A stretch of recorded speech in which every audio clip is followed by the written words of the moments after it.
आप सभी को नमस्कार। हम लोग कुछ डेफिनेशन देख लेते हैं, उसके बाद हम लोग मेन टॉपिक की तरफ बढ़ेंगे। कुछ डेफिनेशन ये है। पहला डेफिनेशन है लैटिस पॉइंट कि लैटिस पॉइंट किसको कहते हैं। लैटिस पॉइंट किसको कहते हैं कि atoms are represented by point in the space. अगर हम लोग एटम्स को पॉइंट के रूप में स्पेस में रिप्रेजेंट करें, they are called as lattice point. जैसे कि सोडियम एक एटम है और इसको हमने इस तरह से पॉइंट से अगर स्पेस में रिप्रेजेंट कर दिया, this is called as lattice point. यानी कि एटम्स का स्पेस में पॉइंट के रूप में रिप्रेजेंट करना ही क्या कहलाता है, लैटिस पॉइंट कहलाता है। नेक्स्ट हम लोग देख रहे हैं स्पेस लैटिस। स्पेस लैटिस क्या है, बोलता है कि arrangement of lattice point, lattice point का अरेंजमेंट इन द स्पेस। यानी कि स्पेस लैटिस क्या है, लैटिस पॉइंट का अरेंजमेंट है इन द स्पेस में। जैसे कि एक अगर हम लोग लैटिस पॉइंट देखें, इस तरह का मैंने लैटिस पॉइंट को क्या किया है, बहुत सारा लैटिस पॉइंट को लिया है, मैंने एक पॉइंट को लैटिस पॉइंट बोला है और इस तरह के जो पूरे अरेंजमेंट हो रहे हैं, इस अरेंजमेंट को हम लोग क्या बोल रहे हैं, स्पेस लैटिस। इसको हम लोग क्रिस्टल लैटिस के नाम से भी जानते हैं। It is also known as crystal lattice. Next हमारा पॉइंट है यूनिट सेल। यूनिट सेल किसको कहते हैं, बोलता है कि the combination of the combination of lattice point, lattice point का combination which is repeated throughout the crystal, जो पूरे क्रिस्टल में रिपीट करे, इसी को क्या बोलते हैं, यूनिट सेल। यानी कि हम लोग क्या कर रहे हैं, यहां पर लैटिस पॉइंट को दिखा रहे हैं और उसमें से कुछ यूनिट को लगातार हम लोग क्या करेंगे, रिपीट कर देंगे, तो उसी को कहने लगेंगे हम लोग यूनिट सेल। जैसे हम लोग देख रहे हैं कि ये आपका लैटिस पॉइंट है, इस लैटिस पॉइंट को हम लोग क्या करते हैं, एक कॉम्बिनेशन दे दें। यानी कि इस तरह का मैंने यहां पे कॉम्बिनेशन इसको दिया। ऐसा कैसा हम लोग क्या कर सकते हैं, यहां भी रिपीट कर सकते हैं, यहां भी रिपीट कर सकते हैं। इस यूनिट को ही क्या बोल रहे हैं हम लोग, यूनिट सेल। ये ध्यान दें। यानी कि कॉम्बिनेशन है एक तरह का लैटिस पॉइंट का, तो आप कंबाइन कर सकते हो। कोई चाहे तो यहां भी इस तरह से कंबाइन कर सकता है, हाँ, कोई चाहे तो यहां भी कंबाइन कर सकता है। तो ये सभी यूनिट सेल कहलाएंगे।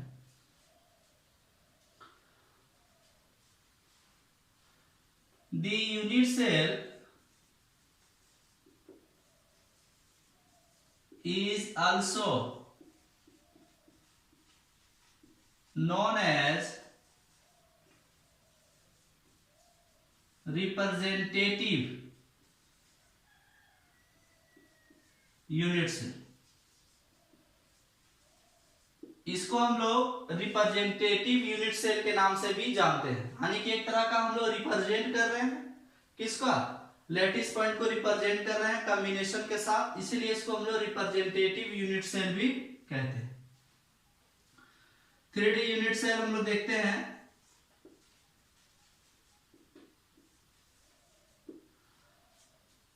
अगर आप 3D यूनिट सेल को देखें,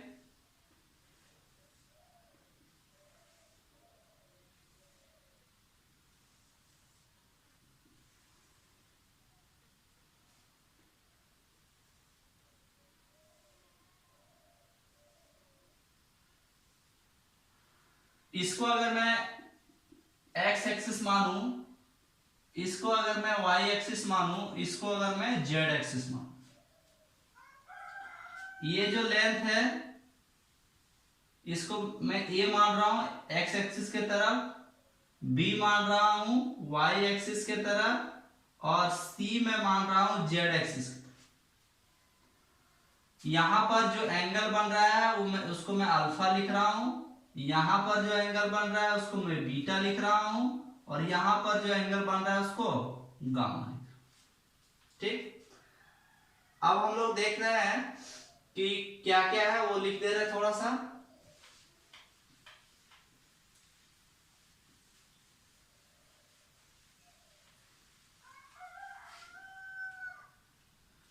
where a क्या है, edge length, edge length along x axis. B क्या है, ये भी एज लेंथ है, edge length along y axis. C क्या है, edge length along z axis. Alpha क्या है, अल्फा एंगल है किसके किसके बीच, एक्स एक्सिस और वाई एक्सिस के बीच, angle between x and y axis. Beta क्या है, वाई और जेड के बीच का एंगल है, beta is equal to angle between Y and Z axis. Gamma क्या है, एक्स और जेड के बीच का एंगल है, गामा को हम लोग कह रहे हैं कि angle between x and Z axis. इस यूनिट सेल में देखा जाए तो कितने पैरामीटर्स की आपको आवश्यकता पड़ रहे हैं, तो 1 2 3 4 5 6, यानी कि दी total parameters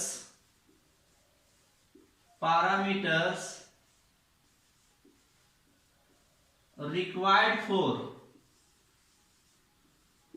3D unit cell is 6। Total हमको 6 पैरामीटर की आवश्यकता है। अब इस यूनिट सेल को हम लोग देख रहे हैं कि इसमें से और कितने टाइप्स हो सकते हैं इस पैरामीटर्स के आधार पर, A B C alpha beta and gamma. तो हम लोग इसका पहला देख रहे हैं, पहला जो मेरा है वो है cubic unit cell. Cubic unit cell कैसा होगा, क्यूब बनाना पड़ेगा आपको,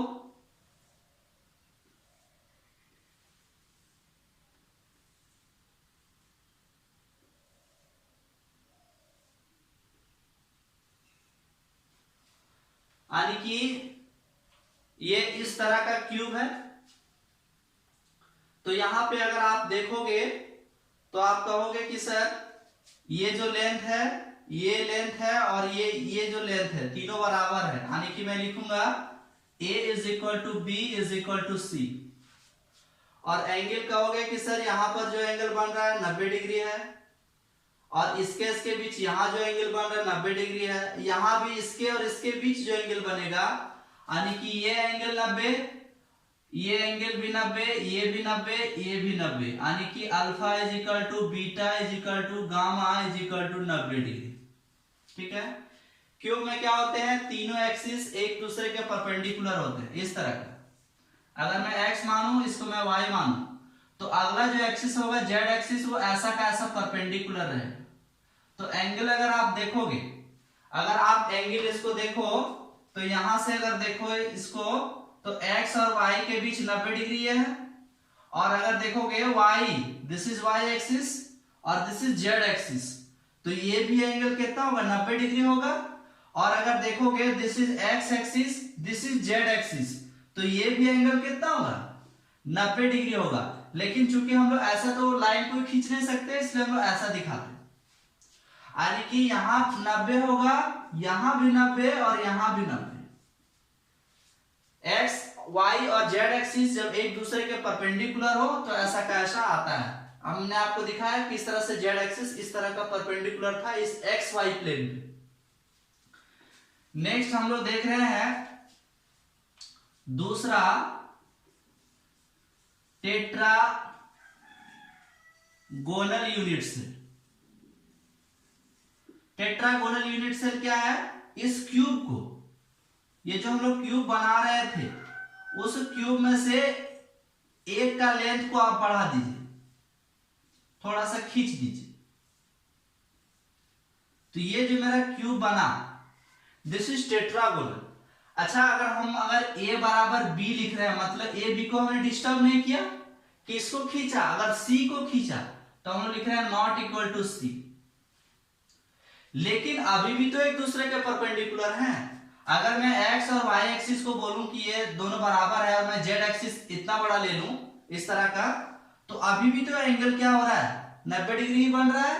यानी कि यहां पर 90, दिस इज एक्स वाई, ये यहां पर 90 बन रहा है, वाई और जेड पे 90 बन रहा है, और एक्स और जेड पर भी कितना बन रहा है, 90 बन रहा है। यानी कि मैं कहूंगा alpha is equal to beta is equal to gamma is equal to 90 degree. अभी भी एंगल में किसी भी तरह का डिस्टरबेंस नहीं हुआ है।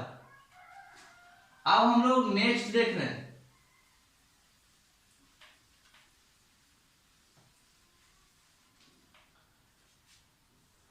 नेक्स्ट मेरा है थर्ड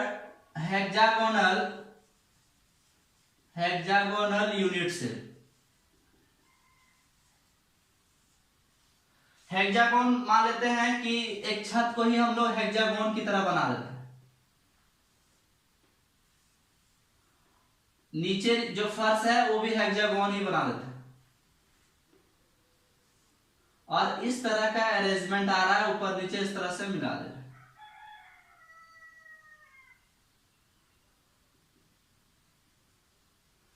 अब यहां पे आप देखोगे कि एक फर्श इस तरह से एक फर्श इस तरह से हेक्सागोन है, एक फर्श इस तरह से हेक्सागोन है। यहां पर जो लाइन बन रही है परपेंडिकुलर है, मतलब ये जो एंगल बन रहा है ये भी 90 डिग्री है, और ये मेरा एंगल जो बन रहा है ये भी 90 डिग्री है। ऐसा देखने से ये आपको लगता होगा कि एंगल छोटा है, लेकिन ये कैसा है, इस तरह का है और इस तरह से परपेंडिकुलर डाला हुआ है, तो ये भी 90 डिग्री है। अब ये जो मेरा हेक्सागोन है, इस हेक्सागोन में 120 डिग्री होता है। यानी कि मैं लिखूंगा मैं लिखूंगा a बराबर b, यानी कि इस हेक्सागोन को देखें तो इसके साइड बराबर है, तो मैं लिख रहा हूं a is equal to b, लेकिन एक का हाइट क्या है, कम बेसी है, तो लिखूंगा not equal to C. Alpha is equal to beta is equal to 90 degree, लेकिन जो मेरा गामा है 90 नहीं है, कितना है, 120 है। ये हमको ध्यान देना है। नेक्स्ट हम लोग देखें फोर्थ नंबर, देखें ऑर्थो रोम्बिक यूनिट से। ये मैच बॉक्स की तरह होता है, लाइक मैच बॉक्स। अगर आप मैच बॉक्स को देखोगे तो एक साइड बड़ा है, फिर ये छोटा है, फिर ये साइड बड़ी है, यानी कि तीनों साइड इक्वल नहीं है, तो मैं लिखूंगा A not equal to B not equal to C। मतलब तीनों का जो एज लेंथ है वो बराबर नहीं है। लेकिन अगर आप एंगल देखोगे तो दिस इज x और दिस इज y 90 डिग्री, और this is y this is z, ये भी 90 डिग्री, मतलब एक दूसरे से 90 डिग्री है। यानी alpha is equal to beta is equal to gamma is equal to 90 degree, मतलब एंगल में किसी भी तरह का डिस्टरबेंस नहीं आया है। हम लोग नेक्स्ट देख रहे हैं फिफ्थ नंबर है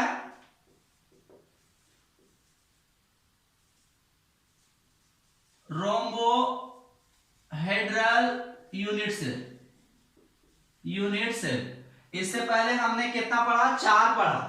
आप देख रहे हैं rhombohedral unit cell.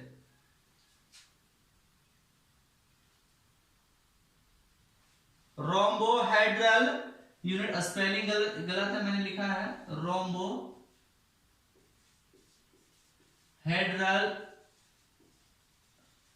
Unit cell. ये क्या होता है, लाइक डिस्टॉर्टेड क्यूब। अगर आप किसी भी क्यूब को डिस्टॉर्ट कर दो, जैसे कि अगर ये क्यूब है, इसको अगर आप दबा दो, तो दबा दोगे तो क्या होगा कि एज लेंथ में किसी भी तरह का चेंजिंग नहीं आएगा। लेकिन एंगल में डिस्टरबेंस आएगा, यानी alpha not equal to beta not equal to gamma और not equal to 90 degree. 90 degree भी नहीं होने वाला है, क्योंकि आप क्या कर रहे हो, इसमें इसको दबा दे रहे हो। नेक्स्ट मेरा जो 6 नंबर है वो है मोनो क्लिनिक यूनिट से। ये आपको याद रखने होते हैं, a not equal to b not equal to C, alpha is equal to beta is equal to 90 degree, gamma not equal to 90 degree. 7 number है ट्राई क्लिनिक यूनिट सेल। इसमें होता है a not equal to b not equal to C, alpha not equal to beta not equal to gamma not equal to 90 degree. ये हम लोग जब पढ़ाते थे तो ऐसा हम लोग कहते थे कि एनसीईआरटी में लिखी हुई है, आप याद कर लो। लेकिन ऐसा देखा जा रहा है जेई के क्वेश्चन में इस तरह के चीज को बताया जा रहा है, क्वेश्चन से पूछा जा रहा है कि ये एज लेंथ दे करके और एंगल दे करके पूछ रहा है कौन सा यूनिट सेल है। तो इसलिए हमने आपको समझाने का कोशिश किया। और प्रीवियस यानी कि 2019 में जो जैक बोर्ड की एग्जाम हुई थी उसमें भी इस तरह का क्वेश्चन था, इसलिए आपको समझाने की कोशिश की जा रही है। अब हम लोग नेक्स्ट चलते हैं टाइप्स ऑफ यूनिट सेल। इसको क्या करना है, अच्छे से मेमोराइज कर लेनी है, आपको अंततः रखना ही पड़ेगा, इसका कोई लॉजिक है नहीं। फिर भी मैं आपको समझाने का कोशिश कर रहा हूं, जहां तक हो सके मैंने इसको समझाने का कोशिश किया। आप इसको अच्छे से समझे, और नहीं तो आप फिर जाकर के एनसीईआरटी के बुक में से इसको याद कर लीजिए। हम लोग देख रहे हैं types of unit cell.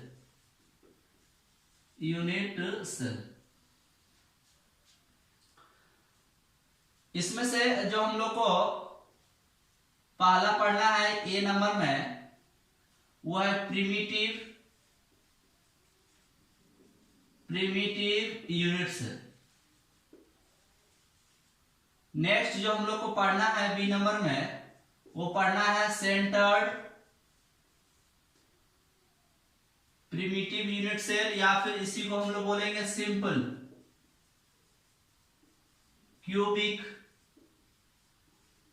Unit cell. Next हम लोग को पढ़ना है सेंटर्ड क्यूबिक यूनिट सेल। इसमें से हम लोग क्या कर रहे हैं, फर्स्ट पॉइंट को देख रहे हैं, ए number primitive unit cell,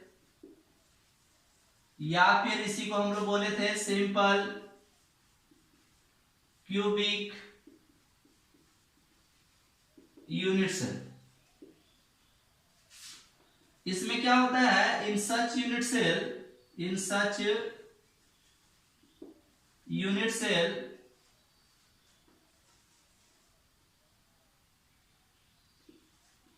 atoms are present at all the corners of the cube। यानी कि एक अगर क्यूब है इस तरह का,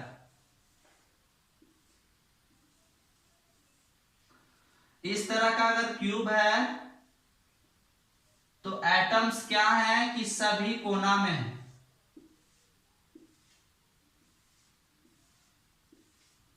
टोटल 8 कॉर्नर्स होते हैं।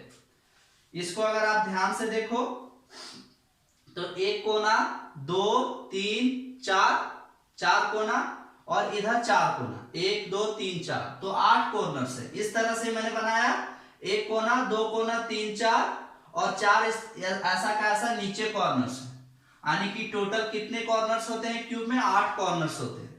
तो प्रिमिटिव यूनिट सेल या सिंपल क्यूबिक यूनिट सेल में क्या होता है, एटम सभी कोना कोना में होते हैं। जिस तरह ये कोना, 2 कोना, 3 4 5 6 7 8, आठों कोना में क्या रहेंगे, एटम्स रहेंगे। नेक्स्ट हम लोग देख रहे हैं B number, centred cubic units. In such unit cells,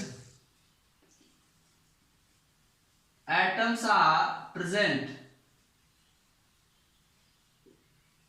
at all the corners and other positions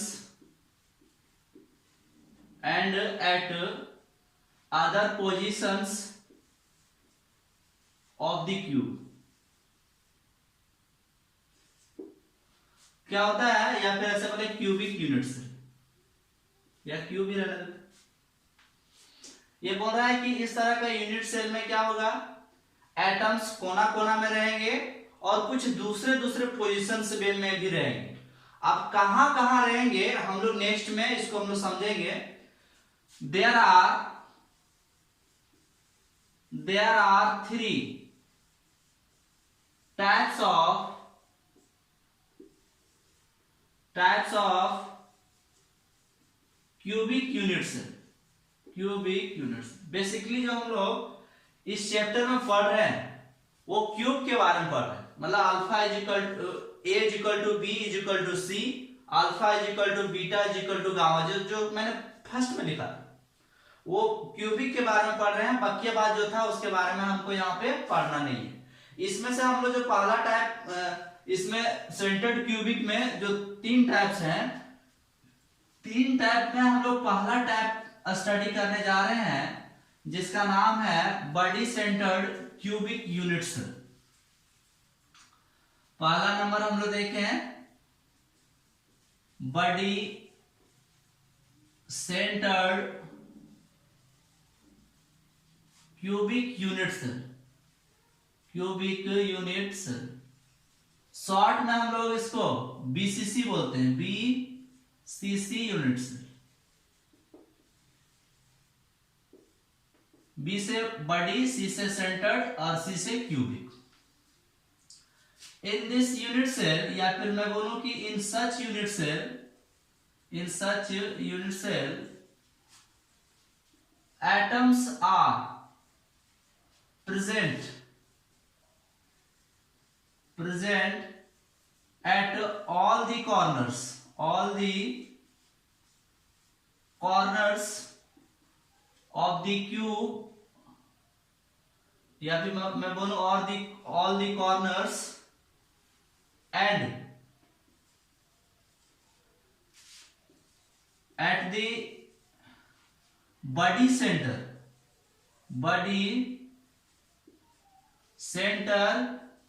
of the cubic units।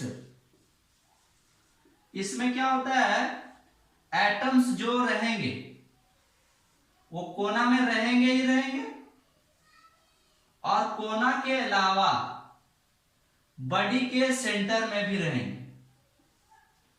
यानी कि एक कोना, 2 3 4, ऐसा कैसा नीचे 4, यानी 8 कोना हो गए।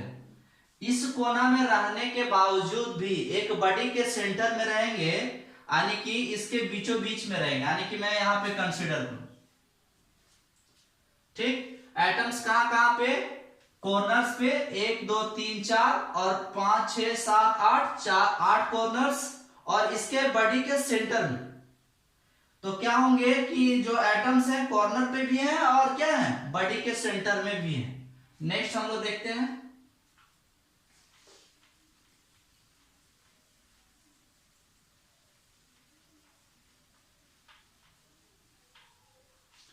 नेक्स्ट हमारा है बी नंबर में ऐसे मैं बोलू फेस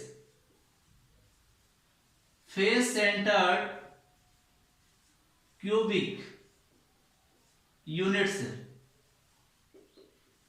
जिसको मैं शॉर्ट में कह सकता हूं एफसीसी यूनिट्स, यूनिट। कभी कभी इसका नाम आपको ऐसा मिलेगा cubic close packed units,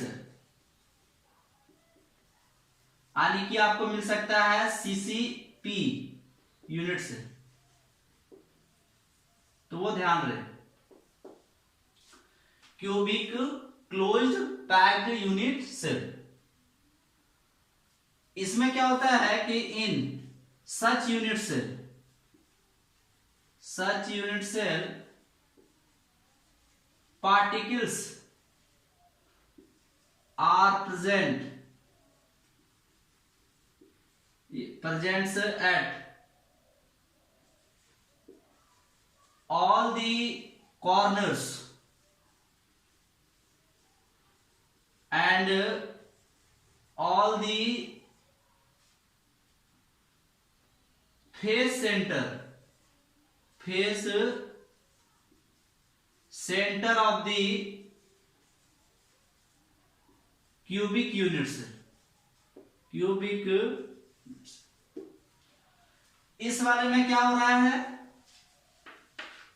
atoms present कहां कहां पे हैं, क्यूब के सभी कॉर्नर्स पे और सभी फेस के सेंटर पे। यानी कि मैं यहां पे अगर क्यूब बनाऊं तो मैं कहूंगा क्यूब बना लेने के बाद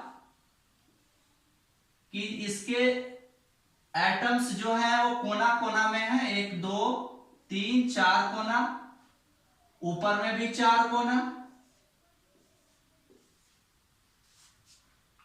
8 कोना में है। उसके बाद कहां कहां पे ये फेस हुआ, इसके सेंटर में एक, यहां फेस है इसके सेंटर में एक, यहां फेस है इसके सेंटर में एक, नीचे फेस है इसके सेंटर में एक, यहां सेट है इस साइड फेस तो इसके सेंटर में एक, बैक में है। यानी कि टोटल कितने फेसेस, 1 2 3 4 5 6 फेसेस, यानी कि सभी फेसेस पे भी है। This is called as face centre, face centre. Third हमारा है end face centred cubic units,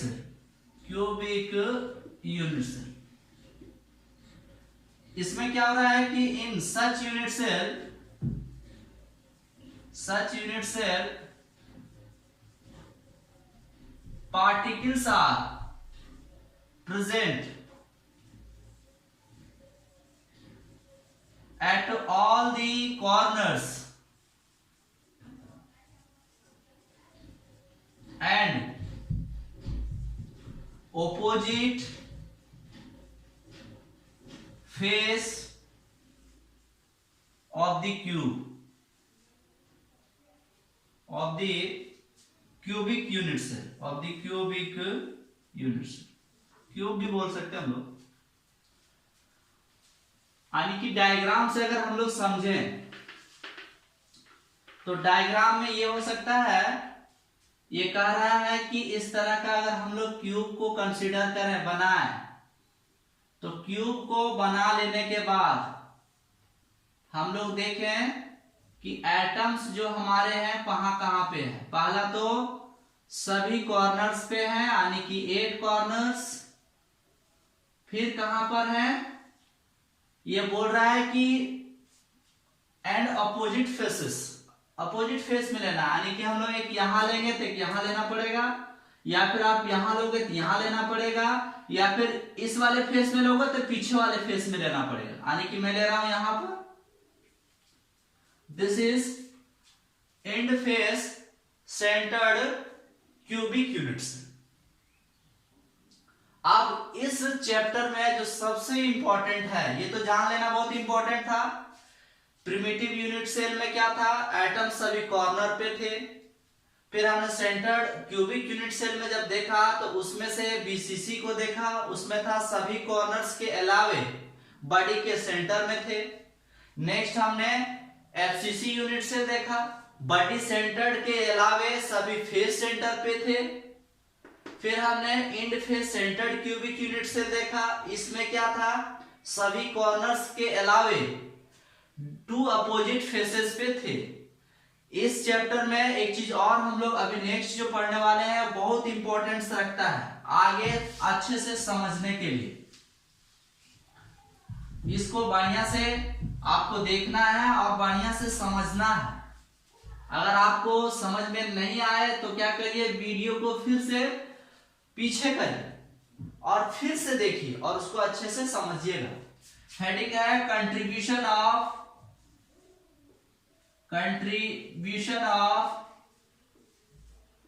particles at the various position या पोजीशंस ऑफ द क्यूब, या फिर मैं बोलूं क्यूबिक यूनिट से,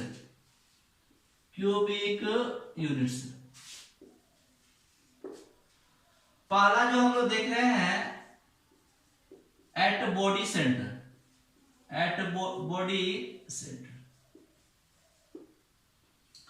कोई अगर क्यूब है, इस क्यूब में अगर मैं एटम को इस बॉडी के सेंटर में रख, यहां पर मैंने रख दिया सेंटर में, यानी कि इस कमरे में एक बीच ऐसा जगह है जहां पर मैं क्या कर रहा हूं, फुटबॉल को रख रहा हूं। एटम्स को अपन फुटबॉल की तरह कंसीडर कर रहे हैं।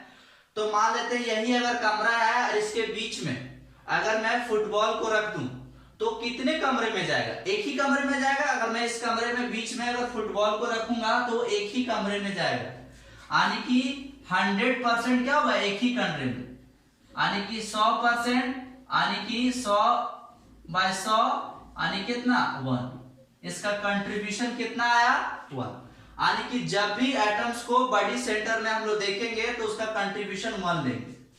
नेक्स्ट हम लोग देख रहे हैं फेस सेंटर्ड, या फिर ऐसा बोले अपन कि एट फेस सेंटर।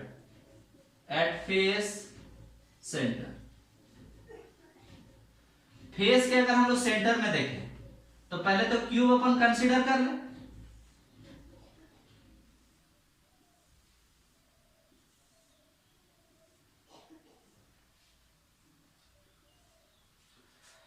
हम लोग देखें तो क्यूब का ये जो बोर्ड देख रहे हैं वो एक तरह का फेस का काम कर रहा है इस कमरे का। अगर यहां पे अपन फुटबॉल को रखें तो आधा का आधा फुटबॉल इस कमरे में होगा और ऐसा का ऐसा एक कमरा पीछे भी है, यानी कि आधा इस कमरे में होगा और आधा उस पीछे वाले कमरे में होगा। अगर मैं यहां पर फेस में रख दूं तो मैं कहूंगा कि 50% कंट्रीब्यूशन आया है। 50% मतलब 50/100 यानी 1/2। इस बात को अच्छे से समझे। इस दीवार में, इस फेस वाले सेंटर में अगर मैं यहां पर फुटबॉल को रखूं तो आधा फुटबॉल इस कमरे में और आधा का आधा फुटबॉल क्या होगा, पीछे वाले कमरे में जाएगा। यानी कि उस एटम का कंट्रीब्यूशन एक कमरा में कितना है, आधा कंट्रीब्यूशन है, और आधा तो उस कमरे में कंट्रीब्यूशन है। जैसा कि हमने यहां पर देखा था, अगर फुटबॉल को मैंने बीच में रखा था तो उस फुटबॉल का कंट्रीब्यूशन इस कमरे में पूरा एक था, और अगर मैं फुटबॉल को यहां फेस में रख रहा हूं तो आधा इस कमरा में जा रहा है, आधा पीछे कमरा में जा रहा है। यानी कि क्या हो रहा है कि फुटबॉल का कंट्रीब्यूशन इस कमरे में आधा है। ठीक, नेक्स्ट हम लोग चलते हैं।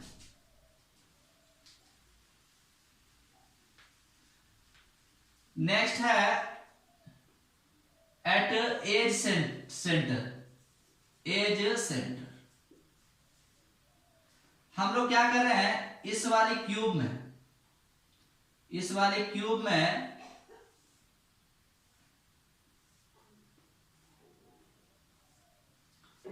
हम लोग क्या कर रहे हैं कि एटम को एज में रख दें।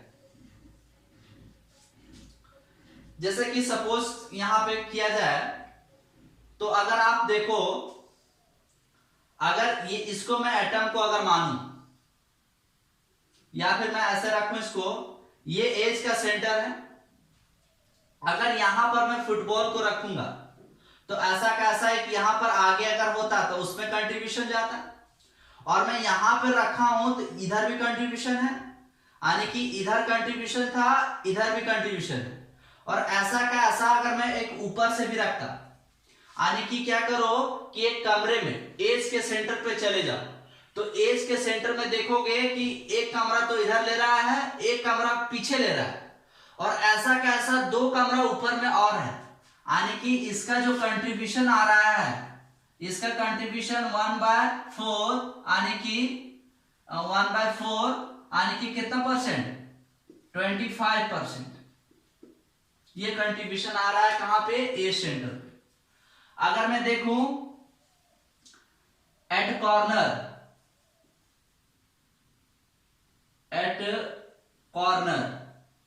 अगर मैं कोना में देखूं तो कोने में कितना कंट्रीब्यूशन है उस चीज को हमको देखना है। हम लोग कैसे देखेंगे कि मान लेते हैं यहां पर हमने एटम को रख दिया, इसी में मैं देखूं अगर मैं यहां पे एटम को रख दूं, ऐसा कैसा एक इधर कमरा, यहां पे सामने एक और कमरा आएगा, ऐसा कैसा इधर पीछे दो कमरा आएगा इधर, यानी कि एक इधर, एक दो और दो इधर, चार। ये तो चार मुझे एक फ्लोर में मिल रहा है, और ऐसा कैसा ऊपर से और चार, कितने होंगे, 8। यानी कि जब भी कोना में एटम्स रखे रहेंगे तो 1/8 कंट्रीब्यूशन, यानी कि 12.5%। इस बात को ध्यान में रखना है, जब बॉडी सेंटर में रहेगा कंट्रीब्यूशन 100%, जब फेस सेंटर में रहेगा तब क्या करना है, कंट्रीब्यूशन कितना है, हाफ है, मतलब 50 रहेगा, और अगर एज के सेंटर में है तो 25%, मतलब 1/4, और अगर कोना में है तो कितना कंट्रीब्यूशन, 1/8, यानी कि कितना हो जाएगा, 12.5%। इसको बहुत अच्छे से आपको ध्यान रखना है। एक नोट करके एक चीज में लिख दे रहा हूं, ए क्यूब कंटेन्स, एक क्यूब में कितना, हम लोग बोल रहे हैं कि एक क्यूब कंटेन्स 8 कॉर्नर्स, 8 कॉर्नर्स है, 6 फेसेस है, ठीक। 6 फेस कैसा, एक इधर, एक ऐसा कैसा पीछे दो, एक ऊपर एक नीचे 4, और एक इधर 6। एजेस में देखो कितने एजेस होंगे, एक एज, 2 एज, 3 एज, 4 एज, ऐसा कैसा 4 एज इधर, 8 एज, 9, 10, एक नीचे 11, एक 12, यानी कि 12 एजेस। ये आपको क्या करना है, अच्छे से दिमाग में याद रखना है, कंट्रीब्यूशन कैसा हमने निकाला उस चीज को ध्यान रखना है। प्रिमिटिव यूनिट सेल में क्या होता है, बॉडी सेंटर्ड यूनिट सेल में क्या होता है, face centred cubic unit cell में क्या होता है, end face centred cubic cell में क्या होता है, तभी आपको नेक्स्ट टॉपिक समझ में आएगा। इसको अच्छे से आप कर लीजिएगा। नेक्स्ट टॉपिक में हम आपसे मुलाकात करते हैं, तब तक के लिए आप सभी को धन्यवाद।